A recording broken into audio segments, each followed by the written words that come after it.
제목은 승자가 없는 전쟁이라는 제목인데, 이 압살롬이 이제 반역을 일으켜서 전쟁이 압살롬 쪽으로 기울어져서 완전히 그렇게 끝나는 줄 알았지만, 다윗에게 왕권을 허락하신 하나님이 그 전쟁을 다윗의 손에 붙이셨죠. 그래서 압살롬이 죽임을 당하게 되고, 오늘 17절 말씀에 보면 압살롬의 그 죽은 시신을 군 구멍에 던지고 그 위에 돌무더기를 쌓았다 이렇게 돼 있는데, 사람을 구덩이에 넣고 돌무덤에 쌓는 것은 이스라엘 백성들의 장례 전통에 의하면 저주받아 죽은 사람들의 죽음을 상징하는 말입니다. 이스라엘 사람들은 장래에 사람을 땅에다 묻고 그 위에 봉분을 세우거나 돌을 세우지 않습니다. 우리나라 같은 경우에, 동양 같은 경우에는 땅에 묻고 그 위에 묘태석이라고 그래서 돌을 얹고 비석을 세우고 하는데, 이스라엘 사람들은 동굴 같은 곳에 시신을 훼손 없이 갖다가 뉘어둡니다.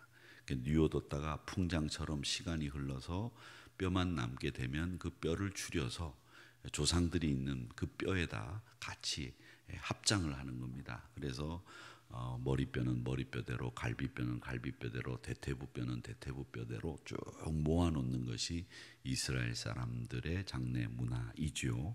그래서 이스라엘 사람들이 성경에 보면 조상에게로 돌아갔다라고 하는 말은 조상들과 함께 뼈가 모여졌다 이런 뜻이기 때문에, 이 사람들은 동굴 안에, 동굴처럼 생긴 곳에 묻지 않고 시신을 놔두었다가, 훼손이 되지 않게 놔두었다가 이제 그 시신이 부패돼서 이제 뼈만 남게 되면 그 뼈를 조상들과 합장하는 이런 의식을 치르기 때문에, 구덩이에다가 던져놓고 돌무더기를 쌓았다라고 하는 것은 저주받아, 그리고 민족이나 혹은 공동체의 죄를 뒤집어쓰고 죽은 사람인 경우에만 이렇게 장례를 치르기 때문에, 압살롬이 저주받아 죽었다라고 하는 뜻으로 구덩이에 던지고 돌무더기를 쌓았다라고 하는 표현을 쓰는 겁니다. 자, 그런데 아들이 죽었습니다. 이 아들 중에서 압살롬은 용모가 준수하고 지혜가 출중한 사람이었죠. 그래서 다윗이 자기의 왕권을 물려줄 가장 적임자로 생각했던 사람이 압살롬이었습니다. 자, 그런데 그 아들이 죽었다. 그러니까 전쟁에서 이겼다고 할지라도 아버지 다윗의 마음속에는 이건 이긴 게 아니죠. 이겼다고 생각할 수 없는 경기입니다. 그러니까 정말 이 전쟁은 의미도 없고 누가 이긴 사람도 없고 또 이 전쟁을 왜 해야 됐는지 모르는 그런 전쟁을 하게 된 겁니다. 그래서 이스라엘 역사상 가장 수치스럽고 가장 의미 없는 전쟁이 이 아들 압살롬과 다윗이 한 전쟁이었다라고 하는 것이죠. 그러니까 이 수치스러운 전쟁의 승리자가 된 다윗은 참 스스로도 한심하게 생각을 했을 겁니다. 왜 이 전쟁을 해야 하는가라고 하는 겁니다. 자, 이 과정 속에서 일어난 일 중에 에피소드가 하나 있었는데, 그 에피소드가 아히마아스라고 하는 사람의 이야기입니다.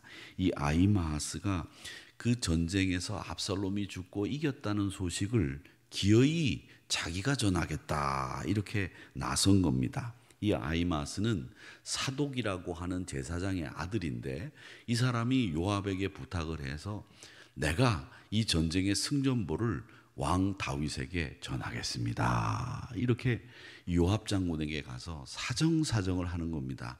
근데 요압은 이 전쟁의 결말 속에서 다윗의 심경을 헤아리고 있었거든요. 다윗이 지금 이기기는 했지만 자기 아들 압살롬이 죽었기 때문에 이긴 전쟁이라기보다는 지금 큰 슬픔에 빠져 있을 텐데, 이겼다는 소식을 굳이 전해야 될 이유가 있느냐, 시간을 보고 있다가 외부 이방인 구수 사람을 보내가지고 전쟁의 객관적인 팩트만 전하고, 그런 다음에 실제로 압살롬이 왜 죽었는지, 어떻게 죽었는지, 그리고 어떻게 처리를 했는지, 이런 것은 가까운 사람이 좀 시간이 흐른 후에 조용히 찾아가서 이야기하는 게 맞다, 이렇게 생각을 요압이 했는데 이 요압의 생각이 맞는 거죠. 합당한 생각이었죠. 그런데 이 아히마아스는 아닙니다, 기어이 자기가 전하겠다, 이렇게 고집을 피웠다라고 하는 거죠. 그래서 요압이 그것을 거절하고 만류하다가 결국은 이 아히마아스에게 가라, 이렇게 해서 그가 들판을 가로질러 갔다, 이렇게 되어 있는데, 여기 말씀해 보면 이 들길을 달려 다름질해서 갔다는 말은 지름길로, 이 아히마아스가 구스 사람이 먼저 출발했는데 이 구스 사람이 간 길보다 아히마아스가 지름길로 먼저 다윗에게 도착을 해서 다윗에게 이 승전보를 전하게 되는 겁니다. 자, 그런데 다윗은 지금 승전보가 궁금할까요? 압살롬의 안위가 중요할까요? 압살롬의 안위가 훨 중요한 거죠. 지금 압살롬이 죽었는지 살았는지 그게 제일 궁금한 거예요.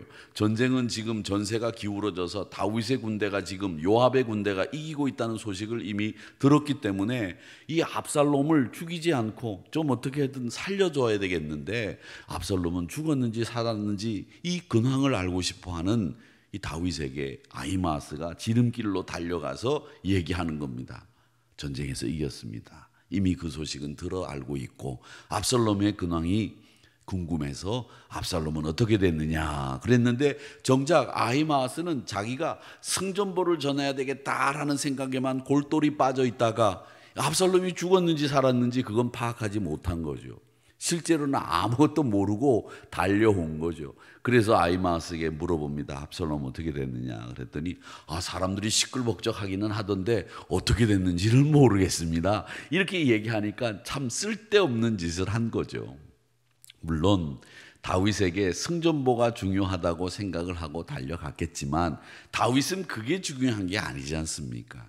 그러니까 여러분, 우리가 무슨 일을 하더라도 자기가 생각하는 거하고 남이 생각하는 것을 헤아리지 못하니까 이 엉뚱한 소식만 전하게 되고 이미 알고 있는 소식만 전하는 아히마아스의 미련한 모습을 보게 된다라고 하는 거죠. 그래서 이 아히마아스는 아무것도 전하지 못하고 낭보도 아니고 비보도 아닌 소식을 전하게 됐다라고 하는 것입니다. 자기의 명예욕을 위해서 이런 일을 했는가, 이런 생각을 해볼 수도 있겠지만 명예욕보다 반란군을 제압하고 승리를 거뒀다는 소식을 자기 입으로 전하겠다는 이런 열망이라고 할까요? 이런 것만 있어가지고 열심히 달려가기는 했습니다마는 결국 아무것도 전하지 못한 실패한 전령이 되고 말았다라고 하는 겁니다. 그러니까 아히마아스는 지금 들길을 달려갔다라고 하는 이 말씀을 보면 말이죠, 이 23절 말씀에 들길을 다름질하여 구스 사람보다 앞질러 가니라, 이 말씀 속에 오늘 우리는 포인트를 두고 한번 생각해 볼 교훈이 하나 있습니다. 여러분, 우리가 신앙생활을 하면서 또 우리가 삶을 살면서 빨리 달리는 것만이 성공인 줄 아는 사람들이 참 많습니다. 그런데 이 아히마아스는 빨리 달리는 것만이 성공인 줄 알았어요. 이게 최선인 줄 알아서 들길을 달려갔단 말이죠. 구스 사람보다 내가 빨리 전해야 되겠다. 그런데 빨리 달려가는 게 중요합니까? 압살롬의 소식을 전하는 것이 중요합니까? 압살롬이 어떻게 됐는지 그 안위를 궁금해하는 다윗에게 압살롬이 지금 어떻게 됐다는 소식을 전하지도 못하면서 빨리 가기만 하면 되는 줄 알았던 이 아히마아스는 아무것도 전하지 못했다는 거죠. 그러니까 여러분, 우리가 오늘 시대에도 스피드 시대고 정말 하루라도 더 빨리 가려고 하고 하루라도 더 빨리 남보다 성취하려고 하는, 이게 성공이라고 생각하는 세상 속에서 하나님 보시기에는 어떤 사람이 달려온 시간이나 길이나 속도보다는 그 내용이 훨씬 더 중요하다는 거예요. 아히마아스가 정말 중요하게 생각해야 될 것은 압살롬이 어떻게 되었는지 그걸 궁금해하는 다윗에게 전하는 것이 중요한 것이지, 지금 들길을 구스 사람보다 앞질러 달려가는 게 중요한 게 아니라는 거예요. 그 많은 모험적인 얘기를 들려준 유명한 작가 웨스라고 하는 사람이 있는데, 그 사람이 무덤이라고 하는 소설을 쓴 그 글이 있습니다. 그 무덤이라고 하는 소설이 뭐냐면 내용이 이렇습니다. 인도에 아주 젊고 아름다운 왕비가 있었어요. 근데 이 왕비가 왕과 결혼한 지 한 1년 만에 세상을 뜨고 말았습니다. 왕이 너무 슬퍼가지고 자기가 너무 사랑하는 아내인데 결혼한 지 1년 만에 죽었으니까 말이죠. 어찌할 바를 모르고 지내다가 국리 끝에 이 왕이 아주 정성스럽게 왕비의 무덤을 만들었습니다. 얼마나 정성스럽게 만들었겠어요. 그리고 난 뒤에 이제 왕이 1년 후에 왕비의 무덤을 찾아가 봤습니다. 그랬더니 이 왕비의 무덤이 너무 쓸쓸하고 초라해 보여요. 그래서 신하들에게 명령을 내렸습니다. 이 왕비의 묘 옆에 아주 나와 똑같이 닮은 이 남자 비석을 하나 세워가지고 무덤 동편에 좀 세워둬라. 그래서 이 왕비의 무덤도 쓸쓸하고 초라하지 않게 보여야 하겠고, 또 왕비가 외로워하지 않도록 나를 닮은 비석을 하나 세워둬라. 그렇게 해서 신하들에게 명령을 내려서 이제 신하들이 이 왕비의 이 무덤 동쪽에다가 왕과 비슷하게 생긴 이 남자 동상을 하나 만들어 뒀어요. 그리고 1년 후에 또 가봤어요. 이 가봤더니 이 왕비 옆에 무덤을 세웠는데 역시 그래도 쓸쓸하고 왕비는 죽어서 지금 이제 썩고 있지만 외로워 보이는 거예요. 그래서 이번에는 서쪽 편에다가 호랑이 동상을 하나 만들어서 이 왕비를 좀 지켜주는 그런 모습을 만들어 둬라. 그래서 호랑이 동상을 쫙 만들어 뒀어요. 그리고 난 뒤에 1년이 지나서 다시 무덤 앞으로 갔습니다. 가보니까 역시 쓸쓸할까요? 쓸쓸하지 않을까요? 쓸쓸한 거예요. 외로워 보이는 거예요. 그래서 이번에는 아주 호화로운 집을 짓게 했습니다.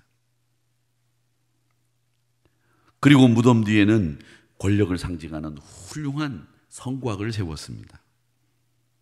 그리고 난 뒤에 시간이 지나고 왕이 다시 무덤이 있는 동산에 올라서 아래를 내려다 보니까 근사하게 이를 데 없어요. 동쪽에는 아주 잘생긴 자기를 닮은 조각이 있고, 반대쪽에는 용맹스러운 호랑이상이 있고, 거기에 호화로운 궁전을 떠올리게 하는 집과 성곽이 쫙 서 있으니까 너무 조화가 잘 돼 있는 거예요. 너무 멋있는 거예요.